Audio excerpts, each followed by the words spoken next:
Hello. Hi, everyone. Just want to thank the FAccT organizing team for having me here today. It's a pleasure. It's really an honor. It's hard to imagine when we first were thinking about these things some 10, 12 years ago that we'd be here now. You just read my brief bio, and I think one of the future lines in my bio I'll be most proud of, I'll say he gave a keynote at FAccT, so I'll be very happy about that, so thank you. So I think I suspect this might come up a lot in the next few days, and I'm going to add to it. It's been a tough few months, especially in the US, and it's probably going to get worse before it gets better. I actually remember, I was thinking about when I was preparing this talk, and I was thinking, wait, I remember having been in this situation before, and in fact, I moderated a panel at FATML 2016 a week after the election. And I remember the feeling then, a little bit different the feeling now, but I remember feeling, and I remember Kate Crawford, who was on the panel then, was talking about the difficult political times we have ahead of us. That's a picture of the panel there. I don't know if any of the folks there are here, Kate, Hannah, Bettina, and John, but it was a great panel. And the first question, I was moderating the panel, and the first question I asked the panel at that point was, how will we know what success looks like? Or rather, are we winning yet? So the answers the panelists gave were great, and there'll be so I should mention all the papers and things I mentioned. There'll be a QR code at the end you can just go to get all the links, so you don't have to frantically Google around to search for these things. But the video is great to watch. It was fun to watch, except from watching myself. And the things people said were very resonant then, and they're very resonant even now. And they talked about, even then they were acknowledging some of the successes the community had while pointing to where it needed to go. And that's kind of the theme of what I want to talk about today. What are the things we've done so far, and where are we likely to be having to go given the current environment? And I want to start with a bit of a sort of a positionality statement, if it were. Most of what I'll talk about comes from being an academic researcher who has spent a long time talking with policymakers and civil society and engaging deeply with AI policy work in the United States. Right, so my remarks will reflect both my biases and my interest in that topic, and also on the question of how do you move research into policy guidance down in the field, so to speak. And so when I'll be talking about successes and directions, I'll be talking about those kinds of questions. How do we translate the research that we do into practical guidance?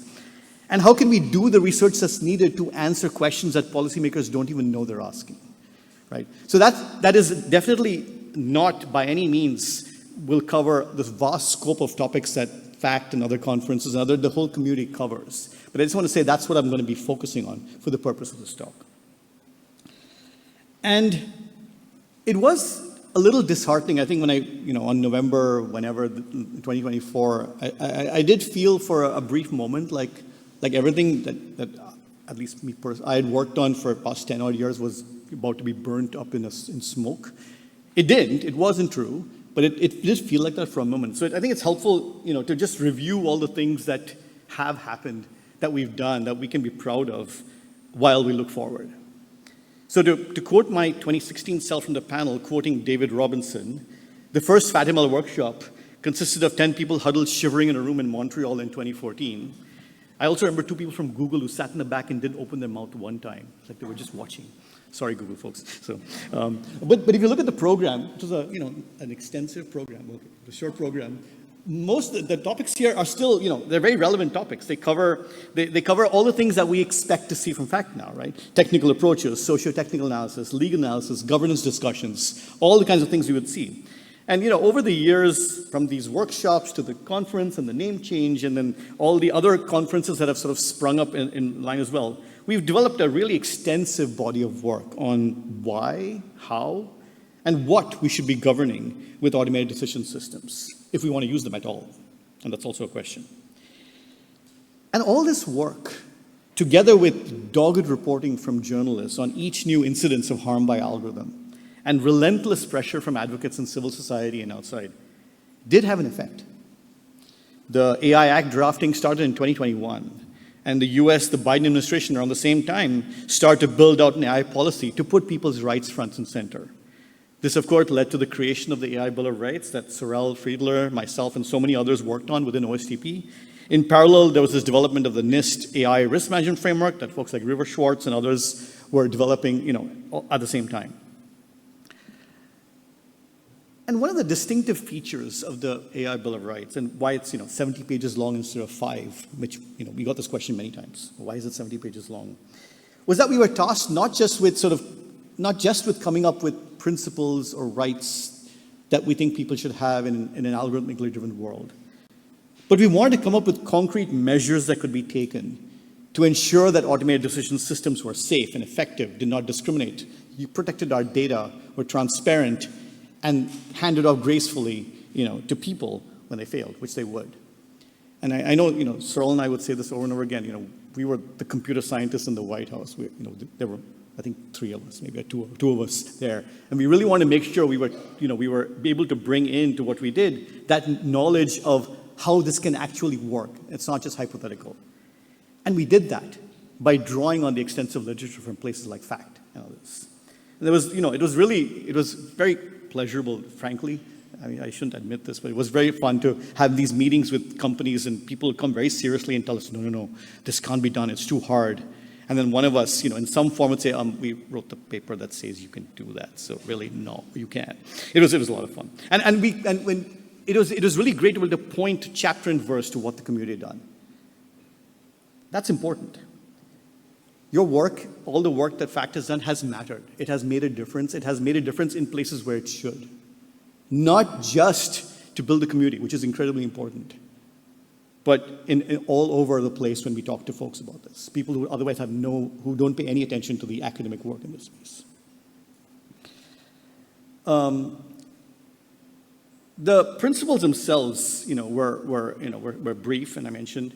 And these detailed expectations were great. And there was a funny story that I want to tell from, I was back at Brown and I was talking to a visitor who had come by and, I very ostentatiously placed the Bill of Rights on my desk so people can see it, just for the heck of it. This was one. And they were leafing through it and they do work on explainability and they were looking through the section explainability. And there was one line there of a thing we said, you should be able to do this. I don't remember the details. And they said, oh, that's in my career proposal right there. Great. I mean, that's the whole point. These are the document itself and the things you were saying were things that people were doing out. It was one of those examples of the research was plugging into the policy work almost directly rather than waiting for years. And it really did help convince, people who were genuinely skeptical, people who just were not sure, and people who were implacably opposed in some cases, that all these things were practically possible to do. They weren't just some pie-in-the-sky ideas. And we could install these guardrails. So policy documents, as I learned, are not too different from papers. The Bill of Rights was kind of like a preprint on the archive. It wasn't really published. It was just a white paper. But boy, did it get peer-reviewed. You have no idea how much peer-review it got. Everyone was reviewer too. So, and it was cited in many papers, most notably the executive order from the Biden administration, the associated guidance to agencies on how to implement, high-risk AI systems, and as well as national security memo that was put out by the administration on how to use in national security settings. All of this, the fingerprints of the blueprint were all of this stuff. And therefore, your fingerprints were all over this stuff, which is pretty impressive. And that's not just all. States began to pick up on this, right? So over the last couple of years, many states have been trying to develop legislation on AI. Over this, almost 1,000 bills across the states proposed in the last U.S. states in the last 2 years on AI. Not all of them are, massive pieces of list. Some of them are very small, but there have been a lot of them, and they span a range of topics. There's one, most notably in Colorado, that passed last year, that is really a comprehensive bill on automated decision systems, and there was a bunch of bills that passed in California. There's one that just passed in New York and is waiting for the governor to sign it, if she's going to sign it. Again, all these bills, they don't cite in the normal sense. They don't say, oh yeah, we're going to use the Bill of Rights, but all that language is right there. It all played a role there. And that's something. I'm not going to get, across the world, of course, the AI Act has been in development for a long time and passed last year. I'm not by no means an expert on the topic, but it had, again, very specific guidelines for developers and deployers of AI systems, a lot of which brought in understanding and what's practical from the work that people here have done. Not to mention, the United Nations with its high-level advisory group and the exhortation to build responsible AI systems. The safety institutes that were set up soon after the first Summit for the Future, and so on. And even the Catholic Church, actually, which has said some of the most insightful and thoughtful things about AI in society that you might imagine. And there was a sort of an encyclical from this year, January, from Pope Francis, and of course Pope Leo has made a number of statements about the importance of thinking about AI and the challenges of AI. It's kind of cool. So I don't want to overstate my case here. It's not a nice linear path from, the work that was done here to all of this. A lot of other things happened as well. There's this thing, ChatGPT happened, that also happened too. But I don't also want to ignore the fact that all of the work that happened here had this effect of showing how and whether and could we govern AI systems.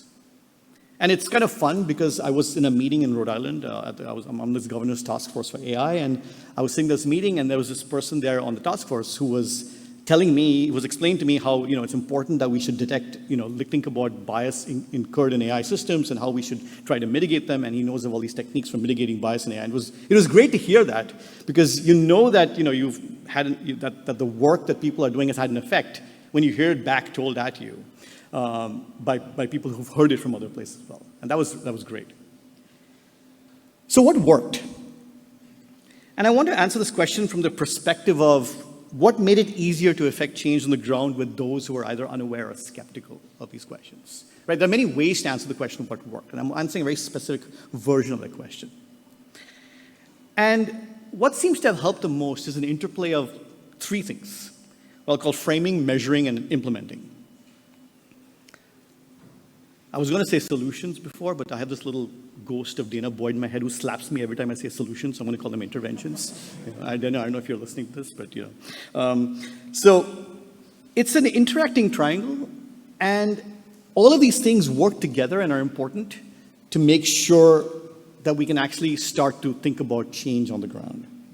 So let's talk about framing. I think this is probably the one that maybe we're very familiar with. We're familiar with all of them, to be honest. It's always been important to argue clearly for the right frame of reference and the right questions to ask. We spend a lot of time thinking about that because once you start on the path of the wrong question, you can come up with all kinds of things to do, but it doesn't matter if the question's wrong in the first place. It's been a bedrock principle for many years that we have to understand automated decision systems as socio-technical systems, right? Not just technical systems. And in fact, the interplay between people and systems and machines is far more important than the technical details in any one system itself. We also know that it's been really important to argue for stakeholder engagement, for bringing people into the process of building systems to understand who has power, who's impacted at the level of individuals, communities, countries, and so on. And it's been important to argue that the introduction of automation cannot and should not be a given, and that whether we should introduce automation itself is something we have to ask. All of these things I think we've spent a lot of time sort of arguing about and making sure that people understood. We've also spent a lot of time scientifically just learning how to measure things. And that's really important, right? So computational social science researchers have said this for a long time. Measurement is hard. It's really hard to measure what you want to measure and make sure you're actually measuring it. But it's incredibly important to measure things, assess things, and I don't mean to be only quantitative in this respect, all kinds of measurements, qualitative, quantitative, and so on, to argue for what works and what does not. This is a theme I sort of constantly berate my students on. They're probably sick of me hearing this, that we need to understand the limits of our systems, where they break, where they fail. Not because we want to break them, because we can't understand how to use them till we know when they won't work.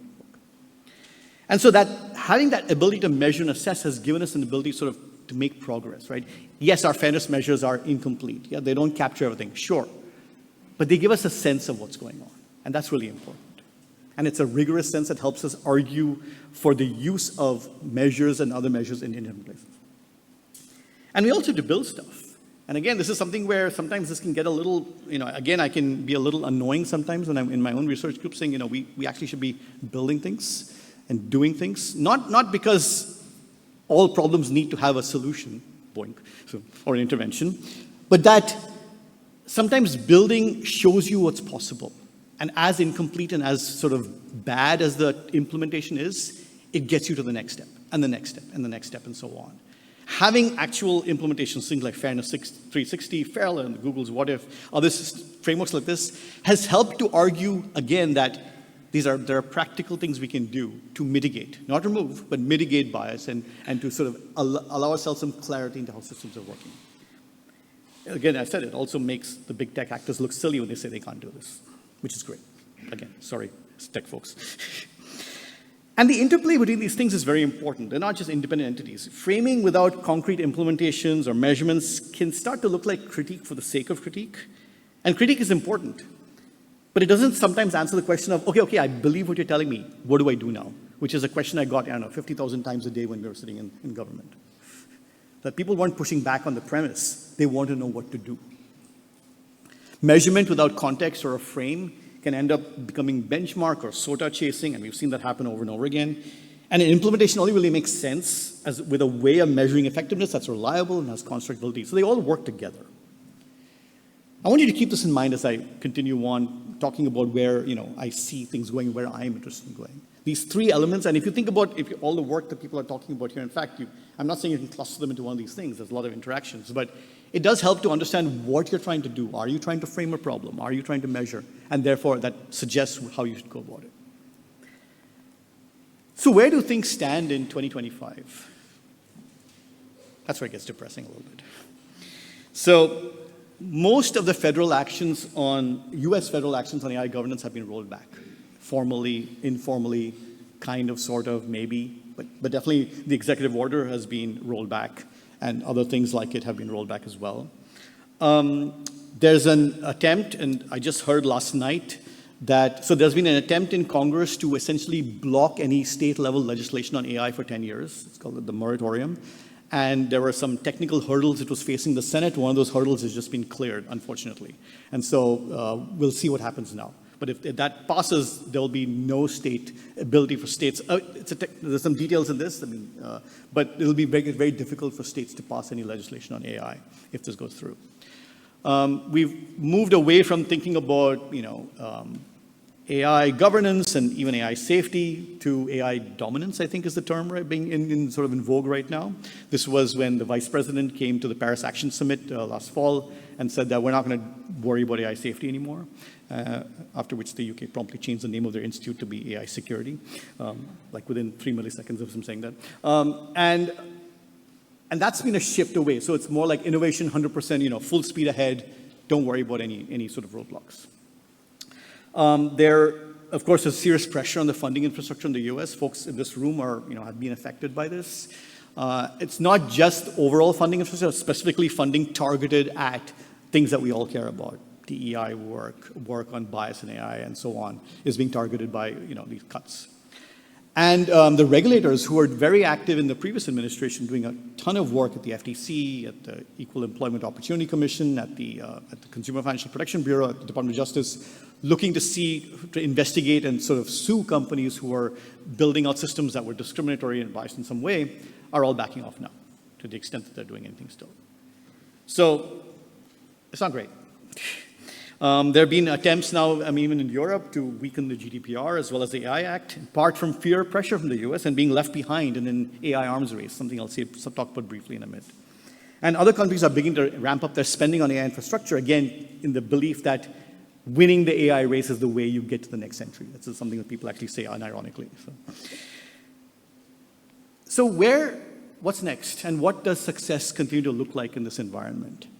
And so I want to go back to, there's a lot of things we can cover. Just if you look at this FAccT, I think I've approximately, I checked last night, 300 million papers I need to read from this FAccT. And I'm quadruple booked every session for the next 3 days, so no one talk to me because I'll be running around. I have that thing from Hermione Granger, you can go back and forth, so I'm going to do that. But I think it's great. I haven't been to FAccT in 5 years, and it's just been awesome, just reading all the papers or just wishing I could attend every single presentation. But the three perspectives of framing, measuring, and implementing, I think continue to have relevance, especially in this sort of LLM-enabled world, as our general chair has alluded to. It is going to be a little bit more challenging on governance and policy. We're unlikely to make progress at least for me, at the federal level. We're unlikely to make any headway. But at the subnational level or in regions that aren't feeling the backlash, or there are states or even cities, there are things we can do. And there are many newer questions that generative AI and LLMs pose that need new insight that this community brings to the table, that we need to apply to this thing. And so there's this real opportunity to we've always been there, to go to the science and build up rigor, assessment, measurement, apparatus, and frames to properly debunk some of the hype around AI and provide a more realistic assessment of what these systems can do and what they cannot. Right? Like we've done at FAccT and other venues for so many years. We've done this. We know how to do this, and we can do this now. And I think it's really also very important that rather than talking in vague generalities about capabilities at a high level, we should focus on specific use cases and design assessments and evaluations that make sense in the small. I keep saying that I want to do small research, not big research. Like look at a specific question, look at a specific use case, because I think we're learning a lot from those already, and that's where the progress is going to come from. And so I want to illustrate this to a couple examples. Some of the things our work I'm doing right now, they're not, I would not say exemplars of where I want to go. They're our first initial halting attempts to go in that direction. And there's work that many of you are doing out that also exemplifies this in wonderful ways. Just to give you a flavor of the things I'm thinking about, the things that we are sort of talking about at Brown in our community out there that I think are of relevance here. Not all of them are necessarily on the edge of the research frontier, but that's okay, and I'll say a bit about that. And a lot of these problems have come from just listening to discussions on the ground and realizing that there's a question that people aren't even asking that needs an answer. And I've had success with writing papers like that. My other success is I had a fight with someone on social media and I decided to write a paper. That's my other mode of writing papers. Many of my papers come from that. So let's talk about that. Let's talk about the triangle again. Let's talk about framing. One of the questions I've been looking at, I've been studying is sort of so mundane you might wonder why I'm even bothering. And in fact, my co-authors have been asking this question for 2 years, why are we bothering to do this? But it's been an interesting effort. And one is sort of very new, but it's increasingly becoming a concern. And it's all about generative AI and sort of geopolitics. So the question is really, should policymakers pay any attention to the distinction between generative AI and sort of classical predictive AI, and or not? And it's kind of tricky, right? Because it was the advent of ChatGPT that got people to wake up and say, oh, okay, we need to do something about this. We need to sort of write some laws and do something. But there's also a lot of confusion when people talk about AI. They talk about an LLM. Are they talking about a video generator? Are they talking about a decision system? Are they talking about an Excel spreadsheet? They all seem to be wrapped up in one big thing. And it's not very helpful when you're trying to make policy to have this confusion. There's this sort of, I was giving a talk recently, I had to make this slide. I was talking about metaverse for AI, and I started building up a list, and there's quite a long list, and you've probably seen many of these. Shout out to the AI conference game. But there's a ton of ways people have talked about it, and I think the fact that there's so many of these floating around there reflects a certain level of confusion and inability for policymakers to think clearly about AI, generative AI, predictive AI, and the like. And that's something we can help with.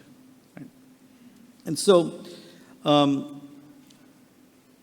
especially as the line between generative AI and predictive systems is beginning to blur, right? So the recent article by ProPublica was looking at how DOGE, this, I can't even say the words, Department of Government Efficiency, is using to sort of process contracts, decide which contracts should be paid out and which should not be paid out related to veterans' health. So they're using LLMs now to do this, which is not something we expected would come, but has not really happened yet. And that's sort of disturbing if you think about all the apparatus of doing evaluation and testing for AI systems that don't really work for LLMs. And so we sort of thought about this, and we put this is with my student Jennifer Wong and with Solon Barakas and Andrew Salpst, who maybe are listening in as well. How can you distinguish predictive and generative AI in regulation? And it turns out this is a very tricky question, and yet still a very important one. I've given sort of a version of this summary to policymakers over and over again, even as we were writing the paper, just because it came up in discussion. And it turns out to be very, it turns out that there are elements of generative AI, and given that word is sort of tricky, that are different in some ways, but pinning out exactly what's different and what's similar and to what extent we can ignore the distinction and just look at, say, application level regulation, which is one of the things we argue for, is tricky to do. And that's a question we've been thinking about, and I've been thinking about a lot, because it comes up a lot in conversation. It comes up a lot with confusion. It comes up a lot when people start writing these laws and they just say, well, we'll have this thing and we'll have the Gen AI section that looks just like the predictive AI section. Like, no, you can't. That doesn't quite work. But it can, sort of. So that's one thing we've been looking at. Another thing that's sort of very strange that's been happening, perhaps maybe over the last few months even, another question that's come up is more of a geopolitical question on AI, and again, it's a framing question. I don't know if you've heard the term of tech sovereignty. Well, you probably have. In fact, we have a craft panel that we mentioned I want to attend as well on digital sovereignty. What's weird is that companies are beginning to co-opt this language, right? So NVIDIA has been pushing an idea of sovereign AI. Microsoft has been pushing products that sort of talk about the digital sovereignty at the level of a customer. This is becoming big business. And Europe is now concerned about having their own digital stack, and so they want a sovereign stack to sort of protect them from maybe sanctions coming from the US in the future, and so on. And so we saw this happening, and again, it's one of those things where once you start seeing it happening, you start seeing it everywhere. And so we said, okay, we need to write something about this. And so we have this reading group with some historians, and they've been looking at sort of bringing colonial perspectives to this. If you're going from India, this sounds a lot like the East India Company, and we know what happened to them.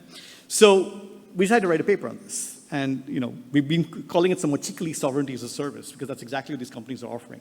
You pay us money and we give you sovereignty, which sounds very, very strange, but that's what they're doing. And so, one of the premises of the work we're trying to do is basically say that this move by corporate actors lays the groundwork for them to amass even more power and more control over the AI stack, while pretending to sort of give sovereignty to the clients who they're selling it to. And so the point here again is a framing question, right? To sort of recognize and sort of point finger and say, see what's happening here, and then use that to sort of maybe argue for how we should really be thinking about, if we do care about sovereignty and tech sovereignty, how we should be thinking about that. When it comes to measuring and assessing, there's a lot of work we have to do. And I think there's been a lot of work that folks are already doing to think about what does it mean to evaluate Gen AI systems. There's a ton of papers out there, some really nice ones that have come out. And what I want to emphasize is the thing, again, that I say in various settings, is that we need to think about sensors and not solutions. And this is a control panel for a nuclear station. This is an unfortunate, I just realized after 2 days ago, an unfortunate picture to show up here. But nevertheless, when you have a nuclear power plant, it's a very complex system. And you have all these, essentially controls, dials that sort of monitor local things happening in the plant, right? No one control or no one signal or no one sensor tells you what's going on entirely, but they all tell you small things. And the human, the person sitting at the desk looking at this dashboard of signals, is able to read them, and because of their experience and knowledge, understand what could be going on based on a particular combination of signals. And I've been feeling for a long time that we spend a lot of time trying to come up with solutions to problems rather than coming up with sensors. In other words, we need to find ways to measure things and use a collection of measurements to determine what could be going wrong with the system. And I think with LLMs, this is a particularly problematic thing, because LLM capabilities, or the discussion of what LLMs can do, is so vague and so broad, it's very hard. And so there's some very nice papers that have come out very recently. One is on an evaluation science for Gen AI systems. In fact, most of these folks were at a workshop that I attended at the Santa Fe Institute a few months ago. All the folks who think about evaluation for Gen AI and for LLMs. And it was kind of funny, on day one, the conclusion was all evaluations suck, and it's really not even funny anymore. They're so bad. And yet, this paper, I think, is a good step forward to think about how we build an evaluation science for Gen AI systems, and that's going to be very important. There's a very nice position paper at ICML that's going to come out, in a month, on how you should think of this as a social science measurements challenge. I think all of this work is very important. It's going to be even more important, especially with the hype and the claims about what AI systems can do on one side, and the rigorous measurements we need to actually say things usefully about them on the other side. Just to that end, something that I've been looking at as well, we've been looking at sort of this particular way of evaluating large language models called functional evaluation. My student Victor, when he first came to work with me, wanted to do he's been working on, with Mozilla, doing auditing of these systems, and he's been very interested in evaluation of LLMs. And he spent like 3 months reading all the papers and said, okay, all of this sucks. We need to come up with better ways of doing this. And that's a good way to start a research program. And I think this is an area that's going to be rich and sort of exciting for a long time. Also evaluating live systems, we mentioned the paper that's got an honorable mention on looking at what happened when in New York City, local law 144 on the use of algorithms in employment passed. It mandated certain bias audits. What happened when these bias audits happened? So I think this idea of auditing the audits and looking at what happens when systems are deployed in the ground is a great area of study, especially so that we can learn what works and what doesn't.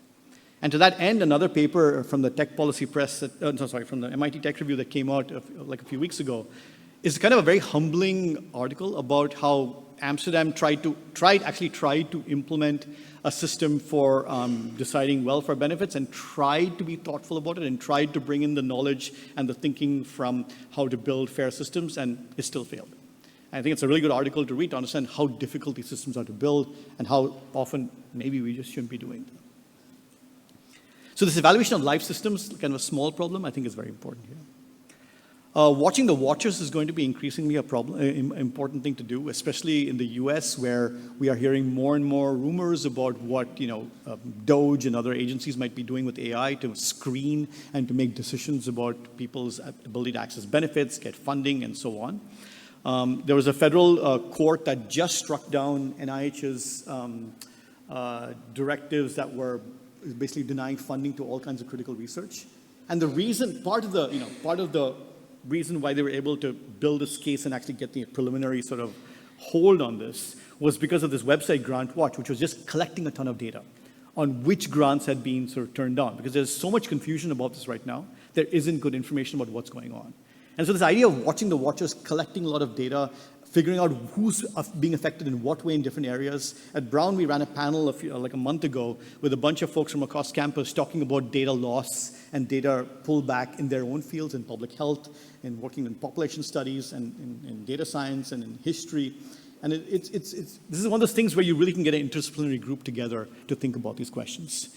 There's a FACT tutorial on creating algorithmic transparency registers at FACT today, and I'm definitely looking forward to that one as well.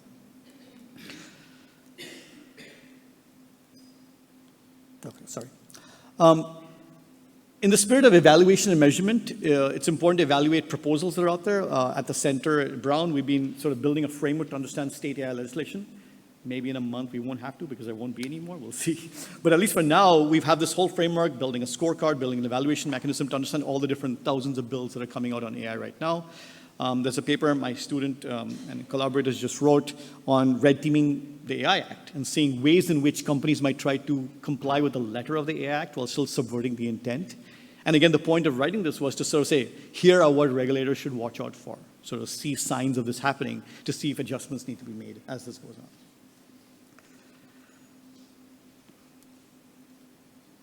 Am I too far? Yeah. The last thing I want to talk about are tools and interventions very quickly. This is a conversation I would have over and over and over and over again. Someone would say, well, there's no way to measure bias and fix it. I'm like, well, no, we do know how to do this. Great. Tell me which measure of fairness to use. Well, it depends. Okay, fine, but tell me which method to tell vendors to use for bias mitigation. I'm like, well, that kind of depends as well.